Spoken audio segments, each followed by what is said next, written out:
সূরা ইখলাস কখন পাঠ করলে সাথে সাথে ফলাফল পাবেন? ভালো করে বুঝেন, সূরা ইখলাস হচ্ছে পবিত্র কোরআনুল কারীমের ভিতরে ছোট সূরাদের ভিতরে অন্যতম একটি সূরা। তবে ফজিলতের দিক থেকে সূরা ইখলাস হচ্ছে গুরুত্বপূর্ণ ফজিলত, এবং এই সূরাটা এমন একটা সময় আল্লাহ পাক রব্বুল আলামিন নাজিল করে দিয়েছেন যখন আল্লাহ রাসূল সাল্লাল্লাহু আলাইহি ওয়াসাল্লাম দ্বীনের প্রচার করতে লাগলেন। এমন সময় আল্লাহ পাক রব্বুল আলামিন এক আল্লাহর দাওয়াত দিতে লাগলেন। তখন কাফেররা আল্লাহ রাসূল সাল্লাল্লাহু আলাইহি সাল্লামকে কোশ্চেন করলো যে মুহাম্মদ, তুমি তো এক আল্লাহর দাওয়াত দাও, আমরা তো কোটি কোটি দেবতার পূজা করি, তারা আমাদের সমস্যার সমাধান করতে পারে না। তুমি যে আল্লাহর দাওয়াত দাও সেই আল্লাহ কয়জন এবং সেই আল্লাহর সন্তান আছে কিনা?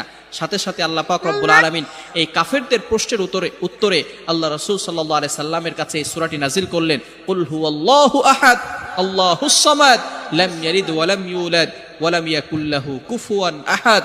আল্লাহ পাক রব্বুল আলামিন এক, অদ্বিতীয়, এবং আল্লাহ